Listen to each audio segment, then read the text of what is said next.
This is the story of a book hidden for centuries in the shadows of history. Gosh, here it is.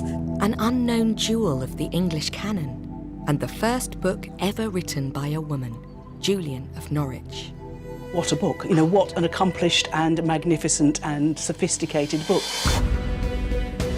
Revelations of Divine Love, written in 1373, dared to present an alternative vision of man's relationship with God. She's blazing a trail. She's doing something quite unprecedented. A theology fundamentally at odds with the church of her time. You wanted to prevent yourself going to hell. Hidden away for 500 years, the book re-emerged as an iconic text for the women's movement. Look at this. May I undo it? Please. And is now acknowledged as a classic. It's one of the first great masterpieces of English prose. This is the incredible story of the survival of Julian's book. We're not going to open it. And the brave women who championed it. We would not have Julian without you in your community.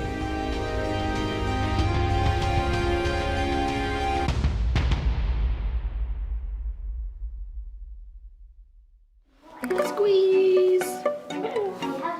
I'm Dr Janina Ramirez, mother of two and Oxford academic, with a passion for all things medieval.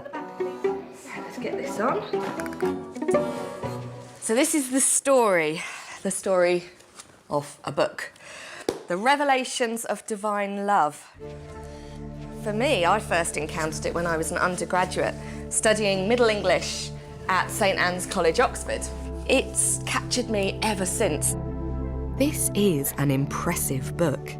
It's the expression of a brilliant mind and feels as relevant and fresh today as it did when it was written over 600 years ago in 1373 by Julian of Norwich, who was a woman.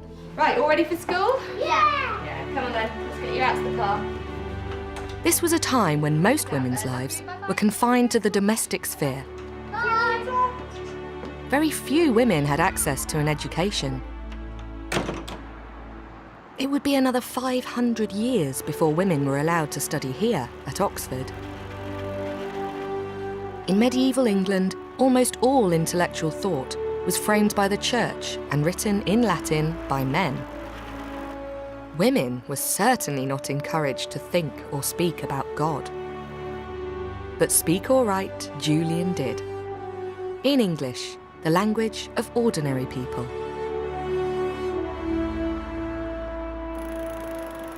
Her vision of an unconditionally loving God was fundamentally at odds with a church that believed in eternal damnation. In fact, for Julian and those who read her book, it was potentially life-threatening. I'm starting my exploration of Julian's text by reliving a bit of my own history. I studied medieval literature here at Oxford University. My first tutor is now the J.R.R. Tolkien Professor of English, Vincent Gillespie. So Vincent, I first fell in love with Julian in your classes at the age of 18, learning English literature with you. It's one of the first great masterpieces of English prose, and the first great masterpiece of English prose written by a woman. So can you read me a little bit of Julian then? Yes, of course.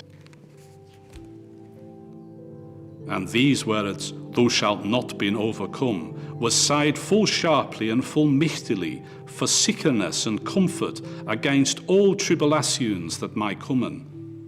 He sighed not, "Thou shalt not be tempested, thou shalt not be travailed, thou shalt not be diseased," but he sighed, "Thou shalt not be overcome." We know some big names that are coming from around the time of Julian, people like Chaucer.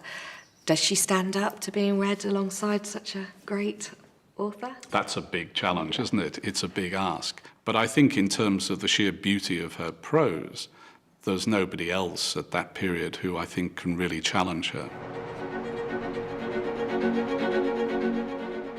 Some scholars have said that if Chaucer is the father of English poetry, then Julian is the mother of English prose. But Chaucer was widely known and read in his own time, while Julian and her book Revelations of Divine Love were cast into oblivion. What I find incredible is that this amazing little book survives at all. That it does is nothing short of a miracle. Almost nothing is known about Julian herself, and her text remains unread. It was sidelined, repressed, vilified and forgotten down the centuries. But it was also kept secret, treasured, guarded and defended by a series of women. Pilgrims, nuns and suffragettes have all played a part. The story of the survival of this book is an extraordinary one. After all, Julian's text proposes an optimistic theology in which God promises her that all shall be well, and all shall be well, and all manner of things shall be well. To understand why Julian's book was so challenging, I'm meeting former Archbishop of Canterbury, Dr Rowan Williams. If you think, she's the first serious woman writer in the English language. Certainly the first woman writer to write like that about the things of God. So she's blazing a trail. She's doing something quite unprecedented. Would you consider Julian to be a radical theologian? In a sense, she's a very radical theologian because she thinks things through in first principles. It's the time of the burnings of heretics and the Black Death and all those grim aspects of the 14th century. And in that world, she's not turning away from the reality of suffering, not at all. And when she writes about the promise that all things will be well, all shall be well, all manner of things shall be well, I don't think the reader feels that it's a bit of empty optimism. It's all going to be all right in the end. It's just this steady gaze of God looking at her and saying, trust me, I will bring it all together.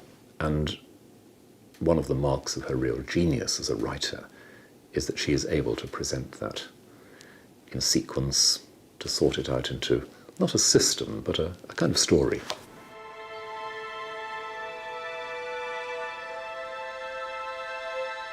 Julian's own story started here in Norwich. Her book gives few autobiographical details, but during her lifetime, Norwich was the second city of England, a busy, prosperous mercantile metropolis. Today, much of the medieval past is still easily visible. In the castle, the cathedral, the city wall, and over 30 medieval churches. This modern bridge is named after Julian, and the River Wensum was actually the secret of Norwich's success during her lifetime. The 100 Years' War was raging on the continent, and the coastal ports along the south were vulnerable to attack. But Norwich was further upriver, which meant it was safer. So people could come in here, trade in goods and ideas. Into this cosmopolitan city, Julian was born in 1343, most probably into a reasonably affluent merchant's family. You can imagine the vibrancy of the medieval market when Julian came here shopping. There'd have been lords, artisans, peasants, alongside priests and friars. And then there'd have been all the languages you'd have heard. English for the common people, French for the aristocracy, Latin for the church, some German, some Flemish, and perhaps even a spattering of Italian.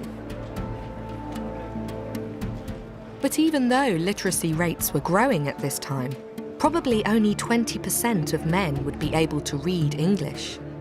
For women, the rate would be much lower. But it would have also have been crowded and smelly, with slops and offal running in trenches down the middle of the street. When Julian was just a young girl, 6 years old, plague swept through the city. Lying in her bed, she'd have heard the death carts rumbling through the alleys and smelt the bodies piling into unmarked pits. With accidents and epidemics around every corner, life was tenuous, so it was no wonder that people were turning to religion for the promise of an eternal life.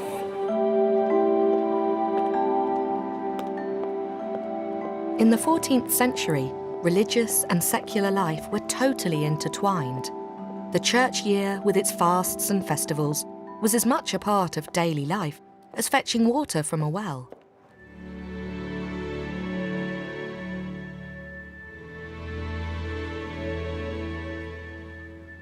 We can assume that Julian and her family would have gone regularly to church, and for special celebrations they'd have visited the great cathedral. It's amazing to think that Julian would have stood here. She'd certainly have come to the cathedral and would have gone through these doors during big celebrations like Easter, when all of the city would flock here. Little did she know, 700 years later, her own statue would be up here. She's looking out from the doors of Norwich Cathedral.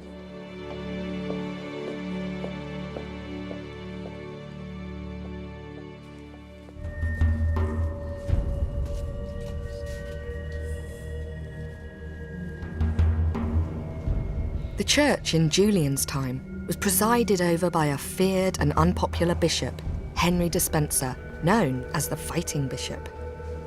To find out more about him and his church, I'm meeting with the current Bishop of Norwich, Graham James. So tell me a bit more about what the traditional church would have been like at the time that Julian lived. Well, it would have felt an extremely powerful and, I think, judgmental body. I mean, my predecessor then, Henry Despenser, saw himself, of course, as God's servant, but also the king's servant. He was willing to go into battle. He would put down, as he did, the peasants' revolt. He would be perfectly content to see Lollards put to death because they were protesting against the character of the church of the time. And hell, it was a reality, wasn't it, for most people in the medieval period? Yes, they feared it. They saw images of it. I mean, this cathedral would have been full of paintings of hell. Every church was. You wanted to prevent yourself going to hell, and hell was a place of terrible and eternal torture. And remember, these were often people who experienced a great deal of pain in their earthly lives. So the thought of that pain being intensified forever was something you wanted to avoid. It was Bishop Henry Despenser who commissioned this decorative panel to commemorate the suppression of the peasants' revolt.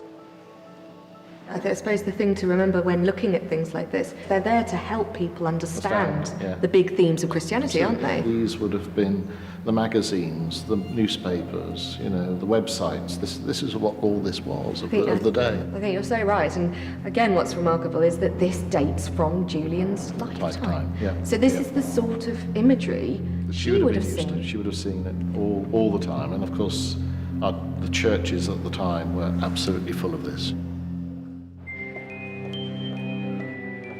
As a young woman, Julian could be in no doubt that defying the power of the church led to death in this life and eternal hellfire in the ever after. This thatched building dates back to at least 1420, so it gives us some idea of the sort of house where Julian could have lived. It's now the Britain's Arms Cafe. But where did women fit into this picture of medieval life? Well, for most ordinary 14th century women, their lives revolved around the domestic sphere. They received very little education, and most girls were married by the time they were 15. We know very little about Julian's early life. We can assume that she followed the general custom, married, and perhaps even had children. When she was just 19, the plague came to Norwich again, and it was in a form that was particularly virulent to children. Perhaps she lost a husband and children in this plague. From her writing, it seems likely that Julian was a devout layperson who was familiar with death and sorrow. I'm making my way up to the attic room, which may have been used as a bedroom. Julian describes herself as an unlettered creature, but even if she could read English, she'd be unlikely to have access to anything more than a prayer book. The majority of books were written in Latin and expensive. Even the very wealthy probably had 25 books at the most. This really is an atmospheric space. Look at those amazing medieval beams. And you can even see the wattle and daub that's gone into making the walls. There are these incredible Baltic pine floorboards. They date to 1402. I could really imagine her being in a room like this.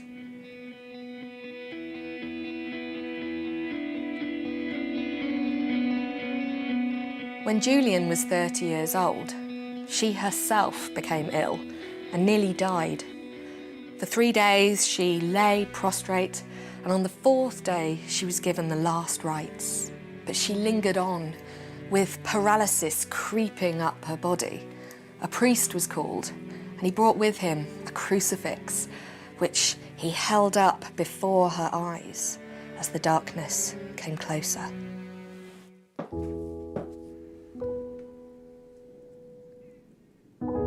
Julian entered into a visionary state where the crucifix became living and real.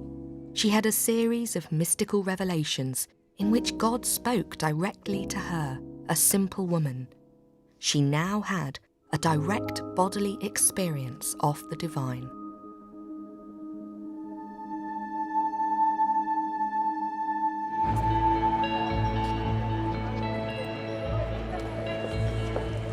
I'm really excited. I'm going behind the scenes at the British Museum to a place I haven't been before. I'm going to see a crucifix which may have been the type that Julian actually gazed on as she thought she was dying.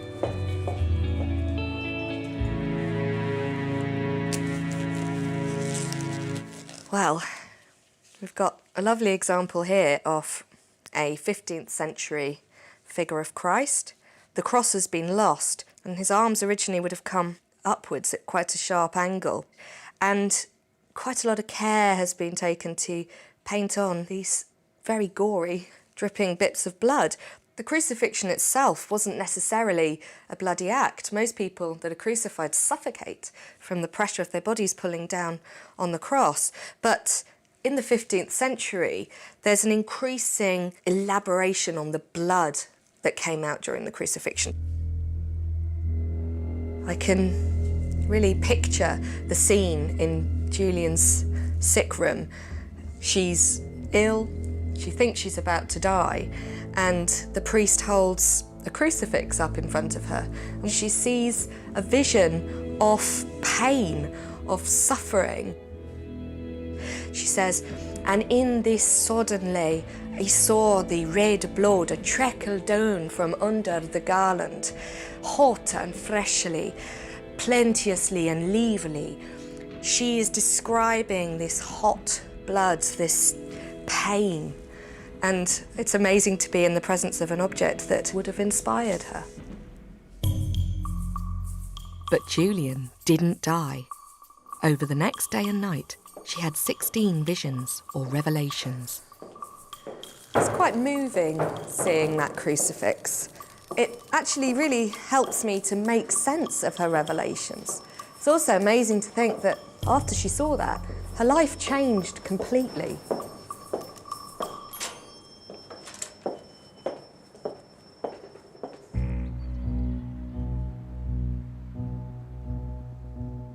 As a mystic, Julian now had a direct relationship with God, unmediated by the church. She made a drastic decision. She became an anchoress. An anchoress was a female religious hermit who devoted her life to God by living as a solitary, walled up in just one small room. Julian spent the rest of her life in a cell attached to St. Julian's Church in Norwich. She may even have taken the name of the church. Wow, look at this place, it's amazing. The original church was bombed in the Second World War, but has since been restored. It's incredible to think that on this spot, Julian would have taken her anchoritic vows of poverty, chastity, and stability of abode. She was essentially dying to the world. And as she'd have sat here during those rites, it would be like being a witness at your own funeral. It's also incredible to think that once she went inside this room, she wasn't to come out again for the rest of her life.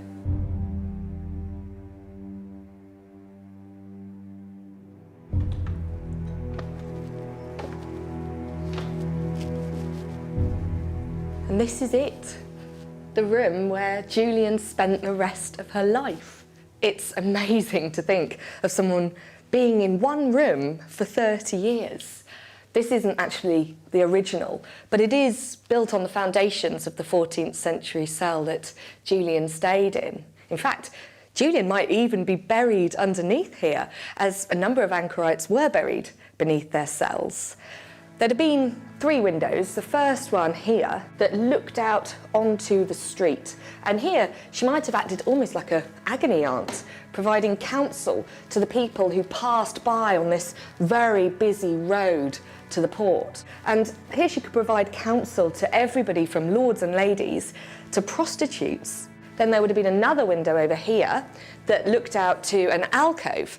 And here Julian would have had a maid, provided her with food and drink, and also removed any waste, so all the nitty-gritty of life. And then there was one more window up here, which looked out into the church. And from here, Julian would be able to watch the service and take part in the daily activities of the church.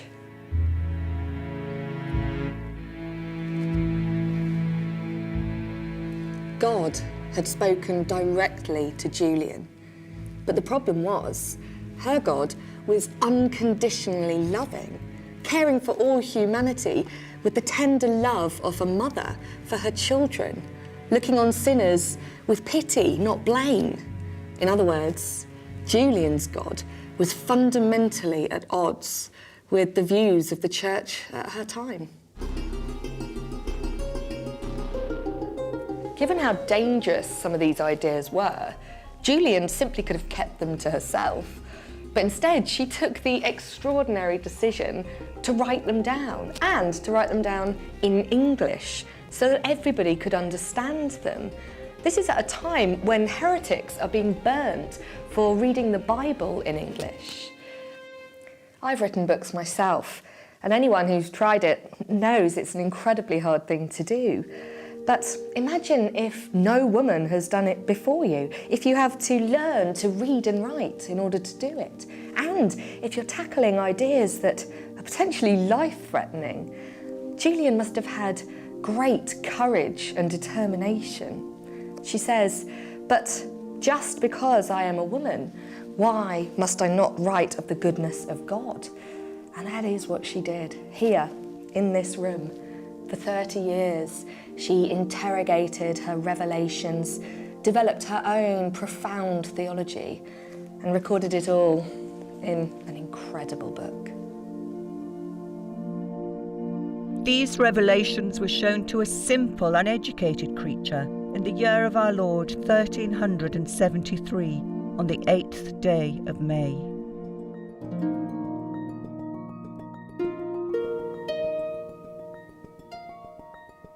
Julian's book describes her vision, where the suffering of Christ on the cross and the suffering of humanity are transformed into joy by the enfolding, unconditional, maternal love of a God who is able to make all things well.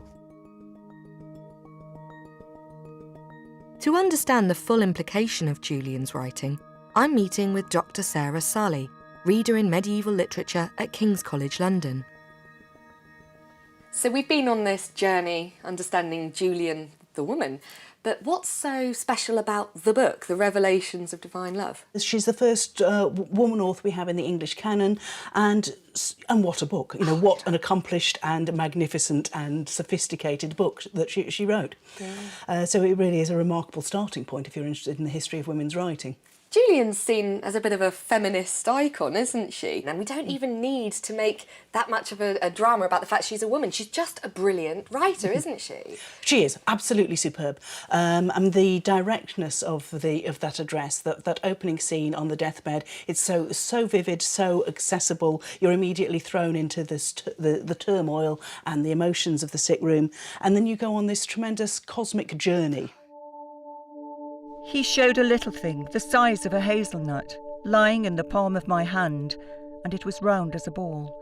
I looked at it with my mind's eye and thought, what can this be? And the answer came, it is all that is made. She makes some quite dramatic statements, doesn't she? So, I see no hell. Yes, I find that fascinating. You know, she starts off worrying about the teaching of Holy Church, which she understands to be that non-Christians are damned. And she clearly isn't happy with that. She is not prepared to accept that at some level. But she is very careful to say that nevertheless she doesn't doubt what Holy Church teaches. She does realise that she's potentially on some quite controversial ground here. I saw truly that our Lord was never angry, nor ever shall be, for he is God. God is the goodness that cannot be angry, for he is nothing but goodness. She talks about God as mother, doesn't she? She does. She talks about the motherhood of God, that Christ, in a sense, births humanity in his suffering on the cross, that God is a mother because he nurtures and cares for and disciplines the child, that Christ is a mother because he feeds the child with his blood, and so the Eucharist is then made equivalent to a mother's breastfeeding her child. I think that she's a very radical writer. I find her very brave, very inspiring.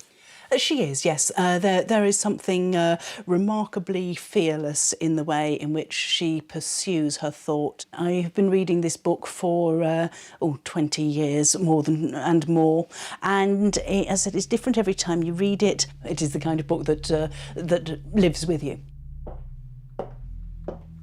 Julian had done what no woman had done before. She'd written a book in English, because she was determined to share her vision of an unconditionally loving God. But because her views challenged the church of her time, she was understandably cautious. Julian died sometime around 1416, at which point only a handful of close friends would have known her text. But this was a dangerous text to have. No hell, a loving God, and written in English by a woman. It's no wonder that the manuscript disappears. Revelations of Divine Love was kept secret. The manuscript would most probably have been passed from hand to hand by sympathetic individuals, starting in Norwich and spreading slowly. This is where I turned detective, to find out what happened to Julian's manuscript. Julian lived and died in one room in Norwich, but her words were on the move. Pilgrimage was big in the medieval period. People would travel across the country by foot, but also by donkey. Even women, usually wealthy ones, were able to travel as pilgrims. One female pilgrim we know of was Marjorie Kemp. Marjorie Kemp, a woman from King's Lynn, was an intrepid pilgrim. She travelled across England, Europe, all the way to the Holy Land. She came here to the shrine of Mary in Walsingham, but she also visited Julian in her cell just before Julian died. We know that Marjorie visited Julian because she wrote about it in the Book of Marjorie Kemp, which she dictated to a scribe in 1436. This is the first autobiography in English. Now, where did Marjorie get the idea to write a book?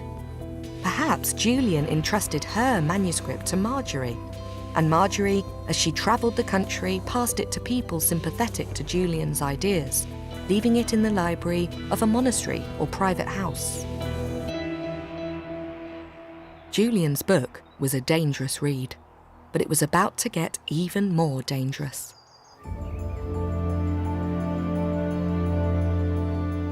During the Protestant Reformation, the Church of England broke away from the Roman Catholic Church. Monastic life was regarded as ungodly and abolished. In 1534, Henry VIII, with the help of Thomas Cromwell, passed the Act of Supremacy and began the dissolution of the monasteries, also known as the biggest land grab in history. Walsingham Abbey was destroyed, and all its possessions were given to the king. In religious institutions across the country, this process was also taking place, and the manuscripts of the great libraries were either destroyed or sold off. During the dissolution of the monasteries and the Reformation that followed, a great many religious books were lost forever. Protestants regarded visionary experiences such as Julian's with suspicion, and sometimes even denounced them as witchcraft. Julian's manuscript, read by only a few, appeared to be one more casualty of the religious turmoil of the 16th century. But as it turned out, Julian's manuscript had escaped destruction.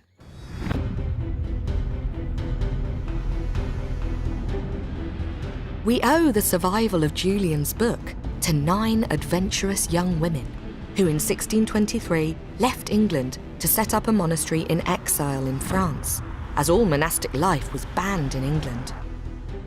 They had a copy of Julian's manuscript. Without them, Julian's writings would have been lost forever. I'm driving into the heart of the North Yorkshire moors because there's someone here who can help me pick up the trail of Julian's lost manuscript.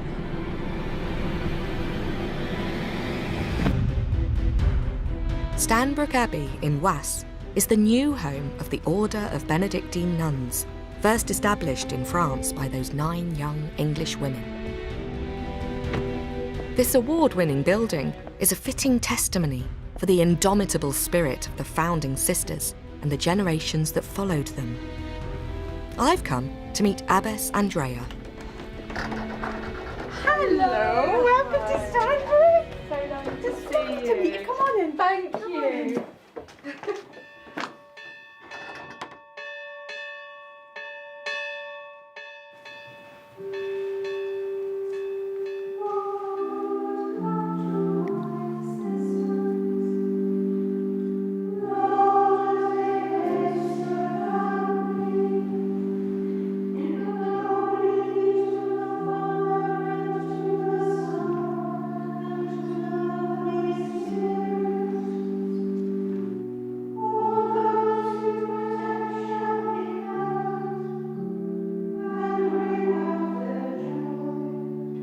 Abbess Andrea and Sister Scholastica explain why the 9 young women who founded their order play such a vital role in the survival of Julian's text. So these 9 young women, they fascinate me. They're obviously coming from a long tradition of educated women. I mean, they clearly had vocations. It was a spiritual call. They were searching for God. But it was also an opportunity for them to continue their education, to continue to read, to write, to study. I mean, this is what I find fascinating as a female academic.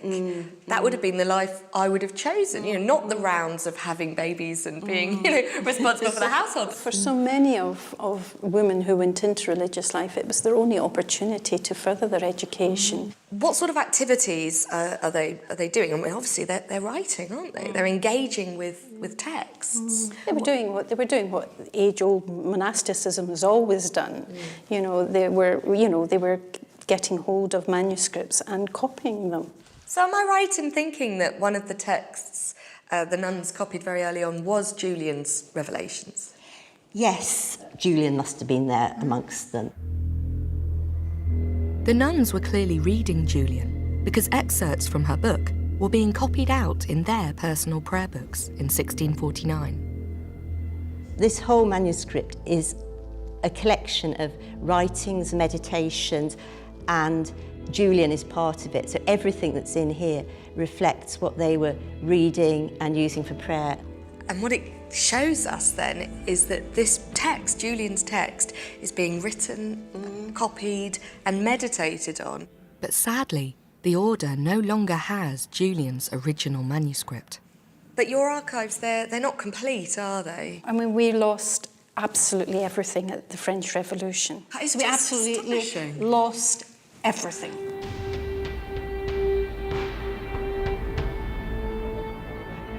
To discover what happened to the nun's copy of Julian's manuscript, I need to leave England behind and cross the Channel.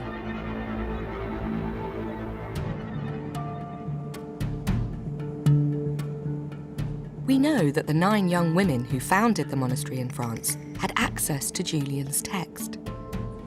We don't know if they took a copy of the manuscript with them or if it was smuggled out later, but somehow those nuns had a copy of the Revelations of Divine Love. The young women were from wealthy and high-ranking Catholic families and included Gertrude More, the great-granddaughter of Sir Thomas More. Possibly, Julian's text had come from one of their family's libraries. Roman Catholics still valued visionary experiences of the divine, like Julian's. Gertrude More was only 17, and the oldest of the group was just 23. They must have been motivated by religion, but perhaps they were also driven by a sense of adventure, by the desire to travel and explore the world. Why would they be any different from young women today? For a woman in the 17th century, life as a nun could give far more freedom and independence than marriage. The young women had arrived here in Cambrai. It's now part of northern France, but at the time it was part of the Spanish Netherlands. I'm here on the Rue des Anglais. It's actually named after the 9 Benedictine nuns who set up their convent just down there. There they were ordained, they lived, they worked, they studied. Their lives would have been very similar, in fact, to that of the nuns at Stanbrook Abbey. There's very little left of the original monastery, but it is marked on a 17th century map. Throughout the century, the monastery grew as more young women from England joined the founding 9. In 1670, the man who was chaplain to the English nuns in France, Serenus Cressy, published a printed translation of Julian's text based on a handwritten copy made by the nuns. He played down Julian's more challenging ideas.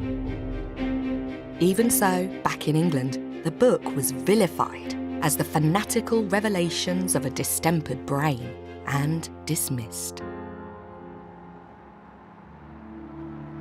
But the English Benedictine nuns in Cambrai continued to treasure and defend Julian's writing. In fact, when their male superiors in the Benedictine order demanded to inspect their library for poisonous material, the nuns refused to hand over their books.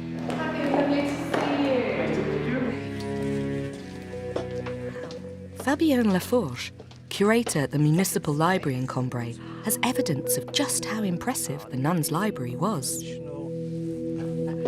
So we've got these wonderful manuscripts. Your store of manuscripts is incredible. So this was in the library of the Cambrai nuns? Yes. Brilliant. Oh, look at this. Oh, wow. This is an English manuscript, and this is this book of sovereign medicines. This is a compilation. Yes. You have the receipt Oh, now that. to fight the plague. For what? The plague? Yes. Oh, my Just to gosh. fight the plague. Yeah, this is an antidote against the plague. I wonder if it works. I never try it. You haven't tried it? They might have had the answer all along. Gosh, look, so you need saffron, shell, egg whites. Oh, this is it. We've got the key now. We know what to do when next time there's a plague. What a practical book. And it does make you think, doesn't it? If this is coming out of the convent in Cambrai, they're really interested in a variety of things. Fabienne also has an 18th century catalogue of the nuns' books, made 170 years after the order was founded. How many manuscripts and books do they list for Cambrai? We have 1,000 manuscripts, handwritten manuscripts? Yes. Wow, so that, again, makes me think this is an active scriptorium. This is a busy library where they're copying texts. Yes, this They're is not just one of the reading them. clues. Do we have any evidence then for Julian coming out of this Yes, catalogue? in the catalogue we have one particular occurrence. The catalogue shows that the nuns had 15 printed copies of Julian's text, but the original manuscript is not listed. However, some pages of the catalogue are damaged and unreadable. It lists no manuscripts of Julian. No manuscript. Known manuscripts. Oh, so it still could be found. Yes. Oh, gotta keep looking for it. For 6 generations, the English Benedictine nuns in France had preserved Julian's manuscript, copying the text and defending their right to read it. But the French Revolution was to change all that. The revolutionary government abolished the French monarchy and declared the church an oppressive institution. For nearly 2 centuries, the nuns were left to their prayers and their books. But in 1793, a group of revolutionary horse guards turned up here, and they told the nuns they had just a quarter of an hour to get their stuff together and get out. They weren't allowed to take boxes or trunks, just a small bundle each, and all their books were confiscated.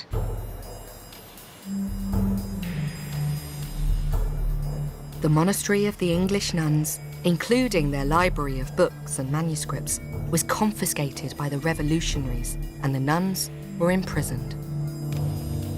They shared their prison with 16 French Carmelite nuns, until one day open wagons arrived to take the French nuns to trial in Paris.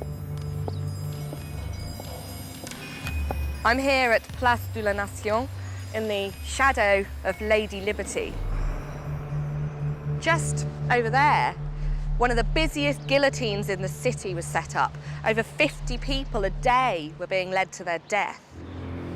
On the 17th of July, 1794, the 16 Carmelite nuns that were imprisoned with the English Benedictines went to the guillotine singing. The French Carmelite nuns were executed, and the English nuns believed they would go next. This is a private graveyard, Picpus Cemetery, where the bodies of the French nuns are buried.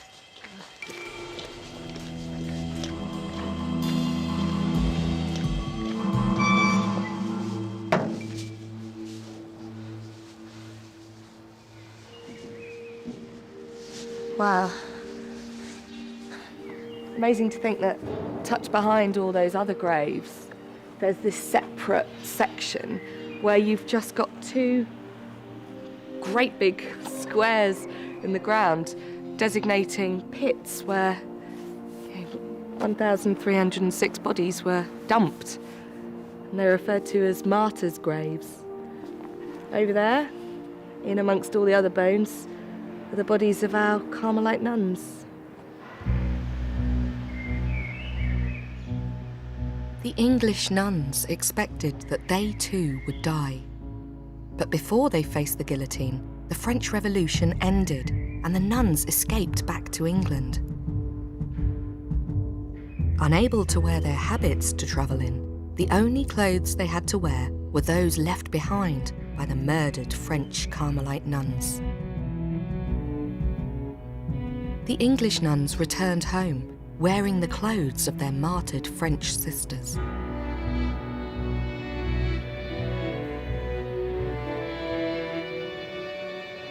Back at Stanbrook Abbey, Abbess Andrea and Sister Scholastica take me to their private chapel for a rare glimpse of their most treasured holy relics. This is the reliquary of the Carmelite martyrs. It's the relics that survived, that came back. It's actually some of the clothes that our community wore when they came back from prison. Really? Which they realised that the Carmelites had been guillotined, they realised they were martyrs, and they realised just how valuable those clothes were. And later, this beautiful reliquary was made. This is the actual story. You can see the Carmelites getting into the open wagons, and you can see us looking out the window there. So we were looking down onto the sisters as they got into the open wagons that were going to take them to the guillotine. The guillotine. And the central picture, obviously, is the guillotine. Obviously, this is the shrine. Inside, we have the relics. We're not going to open it.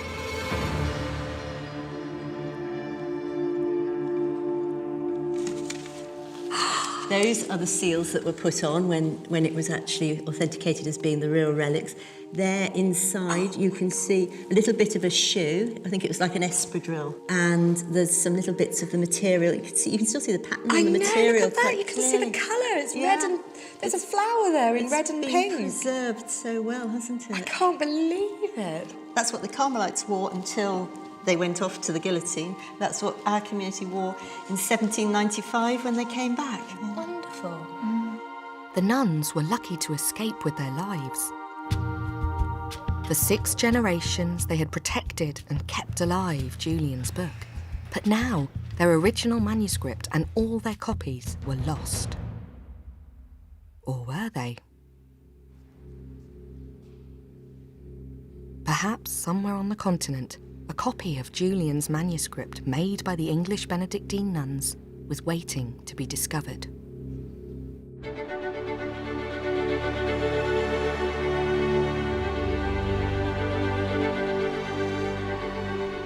For nearly 500 years, Revelations of Divine Love had been suppressed because it was written by a woman and because it challenged the orthodox views of the Church of Julian's own time and of the centuries that followed. But at the beginning of the 20th century, a tide was rising in the sea of history. Throughout the country, women's voices were pressing to be heard. Women were beginning to experience greater freedom and to demand access to power and education. Oxford University had opened its doors to women, despite the fact that this was widely condemned as unchristian and dangerous. In 1903, Emmeline Pankhurst founded the Women's Social and Political Union, and their members were the first to be known as the suffragettes. For the first time in history, women were actively campaigning for equality with men. By now, a woman from a wealthy family had the freedom to study, to write, and to travel.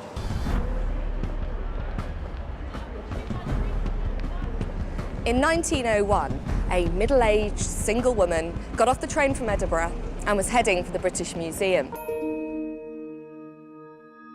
Grace Warwick had come to London on a mission. She planned to publish a modern translation of Julian's text. Hi there, British Library, please. Grace Warwick was from a staunchly Presbyterian Scottish ship-owning family, but we really don't know much more about her.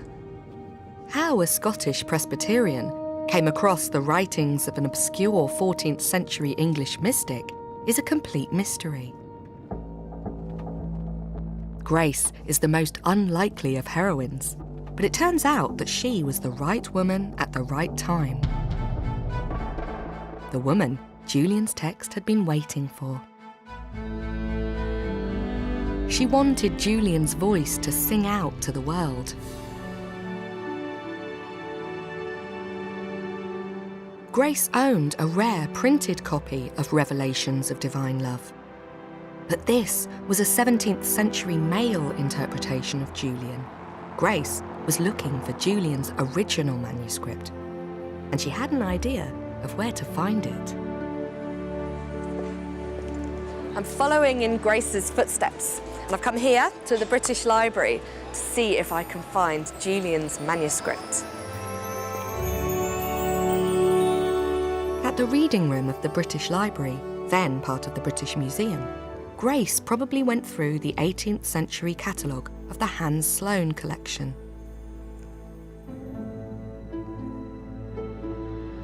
Hans Sloane was an extremely wealthy doctor who, at his death in 1753, bequeathed his collection of 71,000 objects to the nation. This formed the basis of the British Museum and included some 50,000 books, manuscripts and prints. The manuscripts were listed by number. No one knows how a copy of Julian's manuscript came into the Sloane collection, but filed in the 18th century catalogue, under the heading Magic and Witchcraft, was the manuscript Grace was after. MS Sloane 2499. Entitled only Revelations to One Who Could Not Read a Letter, 1373.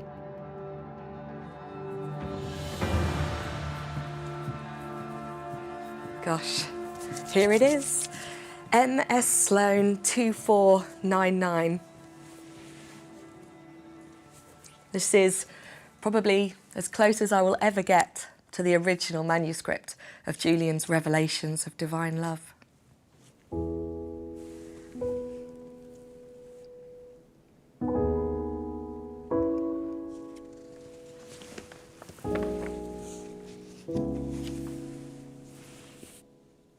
This is a 17th century copy of a now lost medieval manuscript.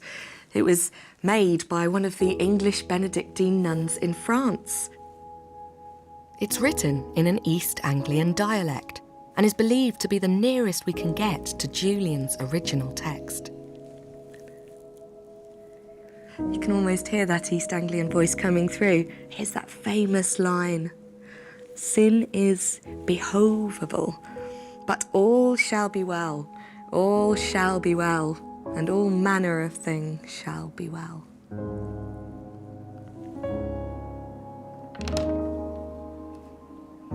This is the actual manuscript that Grace copied out by hand in the reading room at the British Museum, and it took her just 1 month. I'm surprised at the condition of this. It's really hard to read.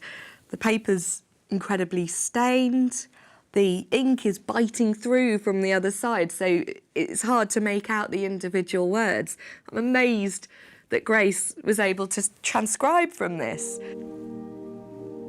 She then went back up to Edinburgh and translated it into modern English. She managed to persuade Methuen to publish it. And Grace's translation was hugely popular. It's been reprinted multiple times. And thanks to her, the Revelations of Divine Love have never since been out of print. Because Grace played such an important role in the contemporary recognition of Julian's writing, I went to meet her great-nephew, John Warwick, and his wife, Lucy. Do you have any memories of her? Do you actually remember her? I must have been just 4. And we were taken to see Aunt Grace and her elder sister, Rubina, Aunt Bina. Aunt Bina. And I just can remember these 2 old ladies sitting one on each side of the fire in the house. A very nice atmosphere of warmth and kindness. John's grandfather was a wee free Presbyterian, you know, everything very, very fierce. Nobody was allowed to read any books except the Bible and Pilgrim's Progress on a Sunday, that kind of thing. And there she was, plunging into this late medieval Catholic world and producing this brilliant translation and notes and introduction and book and everything about somebody you would think very alien to the atmosphere in which she was living. She has no training in medieval languages, and yet she wants to go to these mystical texts, these medieval texts. It's perfectly possible that in the schoolroom she would have read Chaucer. The move into Julian's kind of English wouldn't have been that difficult. I've brought a special surprise to show John and Lucy. Grace's handwritten copy of Sloane 2499. Stanbrook Abbey are very kindly let us have a look at some of the materials they've got from Grace. Look at this. May I undo it? Please. Left to the Abbey by Grace. This is it. Amazing discovery. And these are all the notes she made originally while she was translating Julian. This is what was coming off her pen as she was looking at the original manuscript. This is really going Absolutely fascinating. Isn't this wonderful? Fascinating. And here she says this manuscript is said to be in a 17th century handwriting, but that it's coming from the 14th century text. Here begins the first revelation of the precious crowning of Christ in the first chapter, and how God fulfilleth the heart with most joy. I think it's just so wonderful to rediscover her through these texts all this time later, and the more detective work we've done, the more is coming to light. There are currently over 20 modern English translations of Julian's text available, mostly based, like Grace's, on the Sloane manuscript. But maybe the story of the book is, to use Julian's own words, not yet performed. Manuscripts turn up all the time, and that's the great excitement of being a medievalist, is that all of a sudden your knowledge about a text can be transformed by a new manuscript that comes to light. Maybe somewhere in a monastic library or a municipal library in France, there is resting an early copy of the long text of Julian. But thanks to Grace Warwick, Julian now has the reputation she deserves. This stained glass window was made in 2002 for the Chapel Royal at St James's Palace, the Queen's private chapel. Julian is now acknowledged by both Catholics and Anglicans, and her writing is respected worldwide, translated into every major European language, even Finnish and Catalan.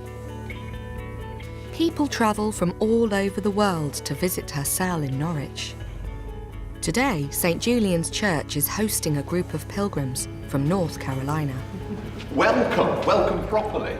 So you've come to see the cell of Julian? Oh, it's my second time. Really? Yeah. This is my first visit to Julian's shrine. Is it? And it's beautiful, it's peaceful. So coming to Julian's cell then, it's helping you to tap in to the history, but also her own spiritual her view. spiritual view and her view that women did have a place back then, because we think of them as a minor historical footnote, and this is, you could be influential then, you could make a difference. This has been the most incredible journey, trying to make sense of a text that's had a really profound effect on me. I think for any woman who wants to share their ideas, Julian is the starting point, the inspiration. It's been emotional, exciting, at times excruciating, trying to access this woman who still seems out of reach across the centuries. He showed a little thing, the size of a hazelnut. I wondered how it could last, for it seemed to me so small that it might have disintegrated suddenly into nothingness. And I was answered. It lasts, and always will, because God loves it. So I've come back to where it all began. The cell that Julian spent her life in and wrote her revolutionary text in.